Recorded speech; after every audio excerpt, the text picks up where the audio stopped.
రామకృష్ణ పరమహంస గారు చెప్తున్న సంఘంలో జీవించడం ఎలా దానికి భక్తులు అడిగిన ప్రశ్నలకి రామకృష్ణ పరమహంస గారు చెప్తున్న కథలుతో రిలేట్ అయిన ఆన్సర్స్ చూద్దాం. ఇక్కడ ఏమంటున్నారు, ఎవరితో అన్నా మనస్పర్ధలు కరిగాయంటే ఏదో మాట వస్తూ ఉంటుంది, లేకపోతే అందరితోనూ మన ఆలోచన లాగానే ఉండాలని ఏముండదు. ఆలోచనలో కూడా తేడా ఉంటాయి, మాటల్లో తేడా ఉంటాయి, దాని నుంచి మనస్పర్ధలు అలా వస్తూ ఉంటాయి. అయితే ఎవరైనా నన్ను అపార్థం చేసుకున్నా నాకు మనశ్శాంతి పోతుంది. ఆ స్థితిలో నేను అందరినీ ప్రేమించలేకపోతున్నాను, ఏం చేయాలి?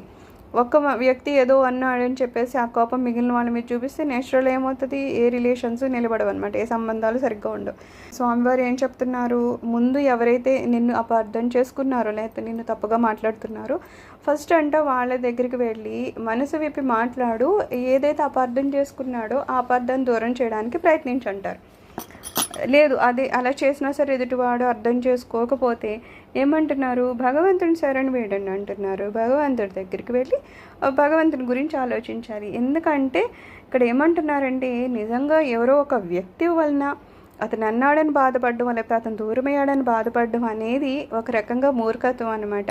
మనమంటూ బాధపడాలి, లేకపోతే మనం అంటూ తపన పడాలి అంటే ఎవరి కోసం అంట, భగవంతుడి కోసం అంట. భగవంతుడు ఏమన్నా మనకు దూరం అయిపోతాడేమో అని భయం ఉండాలి, ఎప్పుడూ భగవంతుడి దగ్గరే ఉండాలనే తపన ఉండాలి. ఇలా మనం ఉండాలి తప్పితే ఎవరో ఒక వ్యక్తి కోసం కనుక నువ్వు బాధపడి నీ సమయాన్ని వృధా చేసుకుంటే అది సరి అయిన పద్ధతి కాదంటున్నారు. దుష్టుడు ఒకడు హాని చేయడానికి వచ్చినా లేక హాని చేసినా మనం చేతులు ముడుచుకొని కూర్చోవాలా అని చెప్పేసి ఒక భక్తుడు అడుగుతుంటే అప్పుడు రామకృష్ణ పరమహంస గారు ఏమంటున్నారంట, ఖచ్చితంగా దుష్టుల బారి నుంచి మనం రక్షించుకోవాలంటే మనకు కూడా కాసింత రజోగుణం ఉండాలంట. దుష్టుల ముందు బొసకొట్టడం నేర్చుకోవాలి, కాసింత వాళ్ళని కూడా బెదిరించడం మనం నేర్చుకోవాలి. వారు మనకి హాని కలిగించకుండా ఉండడానికి వారిని భయపెట్టడం కూడా అవసరమే.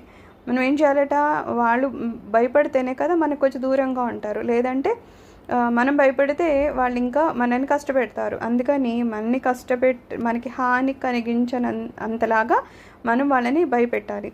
అంతే తప్పితే వాడు ఏదో హాని చేసేస్తాడేమోనని ముందే అనేసుకొని ముందే వాళ్ళకి మనం హాని చేయకూడదు అనమాట.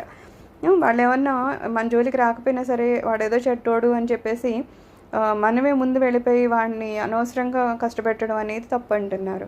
దీనికి రిలేటెడ్గా ఒక కథ కూడా చెప్తున్నారు మనకి. అదేంటంటే గృహస్థులు ప్రపంచంలో ఎలా మెలగాలి అనే ఒక కథ అనమాట. పాము సాధువు. ఒక పచ్చిక బయల్లో కొంతమంది పిల్లలు ఆవులు మేపుతూ ఉండేవారు. ఆ ప్రాంతంలో ఒక పుట్టలో ఒక పెద్ద విషసర్పం ఉండడం వలన వాళ్ళు చాలా జాగ్రత్తగా మెలుగుతూ ఉండేవారు. ఒకరోజు ఆ వైపుకి ఒక సాధువు వెళ్తున్నాడు. గొల్లపిల్లలు ఆయన వద్దకు వెళ్ళి, స్వామి అటెళ్ళకండి, అక్కడ ఒక పెద్ద విషసర్పం ఉంది, జాగ్రత్త అన్నారంట. కానీ ఆ సాధువు ఉంటే ఉండనివ్వండి, నాకేం భయం లేదు, నాకు చాలా మంత్రాలు తెలుసు అని అంటూ అటువైపు ఆయన వెళ్ళిపోయారంట. గొల్లపిల్లలేమో భయంతో ఆయన వెనకాతలు వెళ్ళి దూరంగా ఉండి అయంతా చూస్తున్నారంట. అప్పుడు సాధువేమో కొంచెం దూరం వెళ్ళాక నిజంగానే అక్కడ ఒక పెద్ద విషసర్పం కనపడిందంట. అది పడిగెత్తి బుస కొడుతూ ఉందంట. సరసరా పాక్కుంటూ వచ్చేసి సాధువు గారి మీదకి వస్తుందంట. అప్పుడు సాధువు తక్షణమే చిటికెడు మట్టిని తీసి మంత్రించి దాని మీద చల్లేసరికి అది ఒక వానపాములాగా అయిపోయిందంట. ఆయన కాళ్ళ మీద పడిందంట వచ్చి. అప్పుడు సాధువు ఆ పాముతో, చూడు, ఎందుకు ఇతరులకు అపకారం చేస్తున్నావు, నీకు ఒక మంత్రం చెప్తాను, దాన్ని జపించావంటే నీకు భగవంతుని మీద భక్తి కలుగుతుంది, చివరకు నీ క్రూరత్వం కూడా నశించడంతో పాటు నీకు భగవంతుడు కూడా కనిపిస్తాడు కూడా అని హితో చెప్పారంట. అలా చెప్పి ఆ పాముకు ఆయన ఒక మహామంత్రాన్ని ఉపదేశించి దాన్ని సన్మానంలో పెట్టారట. పాము, మహాన్ బావ, నన్ను సాధన ఎలా చేయమంటారు అని వివరాలు అడగడంతో ఆయన, నువ్వు జపం మానొద్దు, ఎవరిని కాటోయొద్దు అని చెప్పేసి నేను మళ్ళీ కొన్నాళ్ళ తర్వాత ఇటు వచ్చినప్పుడు నిన్ను చూసిపోతానులే అని వెళ్ళిపోయారంట. అయితే కొంతకాలం గడిచిపోయింది. ఈ పాము ఎవరిని కాటు వేయడం లేదని గొల్ల పిల్లలు కనిపెట్టారంట. దాంతో భయం పోయి దాని మీద రాళ్ళు రోవడం మొదలుపెట్టారంట. అయినా ఆ పాము వాళ్ళని ఏమి చేయలేదంట. దాంతో ఆ పిల్లలకి ఇంకా ధైర్యం వచ్చేసి వాళ్ళలో ఒకడు ఆ పాము తోకను పట్టుకుని గిరిగిరా తిప్పి టపీమని నేలకేసి కొట్టి విసిరి పారేశాడంట.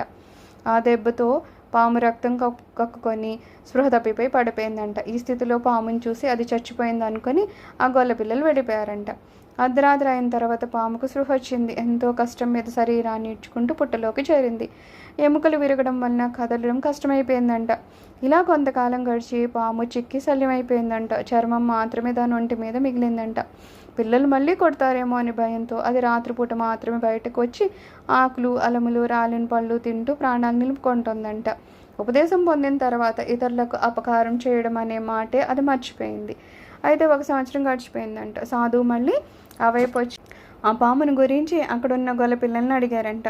దాన్ని గిరిగిరా తిప్పి నేలకు కొట్టడం వల్ల చచ్చిపోయిందని వాళ్ళు చెప్పారంట. కానీ ఆ సాధువు నమ్మలేదట. ఎందుకంటే తానిచ్చిన మంత్ర ప్రభావం వలన సాఫల్యాన్ని పొందకుండా ఆ పాము ఏదో చనిపోతులే అని ఆయనకి ముందే తెలుసట. అందువలన ఆ పాముని ఎత్తుక్కుంటూ ఆయన పుట్ట దగ్గరికి వెళ్ళారంట. దానికి పెట్టిన పేరుతో బిగ్గరగా పిలిచారంట. అయితే గురువుగారి కంఠధ్వనిని గుర్తించిన ఆ పాము పుట్టలో నుంచి బయటకు వచ్చి ఆయన పాదాలకు మొక్కిందంట.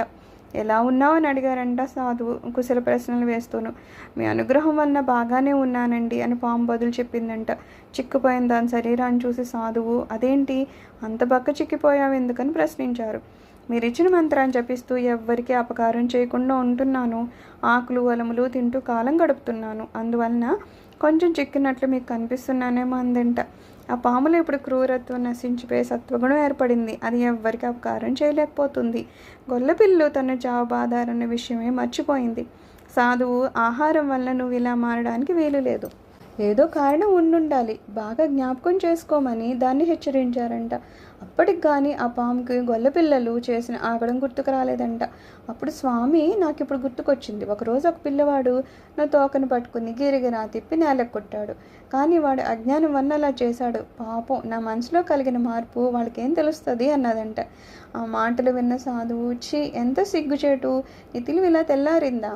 నిన్ను దుష్టుల నుండి ఎలా రక్షించుకోవాలో కూడా నీకు తెలియడం లేదా? నేను నిన్ను కాటు వేయొద్దన్నానా కానీ బుసకొట్టి భయపెట్టొద్దన్నా చెప్పానా ఏంటి అని ఆ పామును మందలించారంట.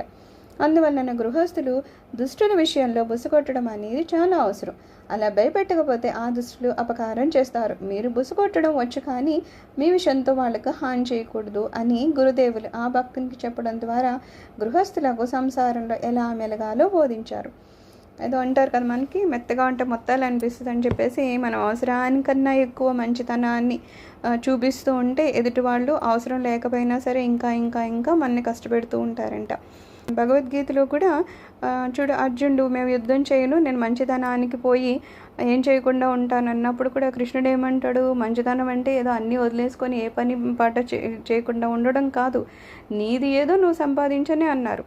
అలాగా గృహస్థ అన్నాక అతనివేవో కొన్ని ఉంటాయి, అతను చేసుకోవాలి తప్పితే మంచితనం అంటూ ఎవరైనా కష్టపెట్టినా అది నేను కష్టపడిపోయి నేను మంచివాడిని అనుకోవడము అదేమి మంచితనం అనిపించుకోదట, అదేదో బుద్ధిహీనత అనిపిస్తుంది అనమాట. ఇక్కడ ఏమంటున్నారు, కనీసం బుసకొట్టినా అది కడవక్కర్లేదు, పాము కరవకపోయినా జస్ట్ బుసకొట్టినా వాళ్ళకి భయం వేస్తుంది. ఎప్పుడైతే బుసకొట్టడం కూడా మానేసిందో ఆ పిల్లలకి ఏమనిపించింది, ఇది ఏం చేయదని చెప్పేసి దాన్ని చంపడం వరకు వెళ్ళిపోయారు. మనుషుల్లో కూడా అంతే, మనకంటూ మనం ప్రొటెక్షన్ ఏం చేసుకోకపోతే మనం ఎవరు ఏమన్నా సరే మంచిదనం అంటూ ఎదుటి వాళ్ళకి ఏమాత్రం ఆన్సర్ ఇవ్వకపోయినా ఎక్కడ మనం ఏదో వాళ్ళని ఎలా నెగ్గాలో తెలుసుకోకపోతే ఏం చేస్తారట, ఇంకా ఇంకా ఇంకా రెచ్చిపోయి ఆఖరికి మనకి ఏదో ఒక అపకారం హాని చేయడానికి కూడా వెనకాడరంట. అందుకని మనల్ని మనం రక్షించుకోవాల్సిన బాధ్యత ఉంది తప్పితే వేరే వాళ్ళని హాని చేయాల్సిన అవసరం ఏమీ లేదు. ఆ మాత్రం ఇంగితం మనకు ఉండాలన్నమాట. ఆ జ్ఞానాన్ని ఎలా వాడుకోవాలనేది తెలిసి ఉండాలి.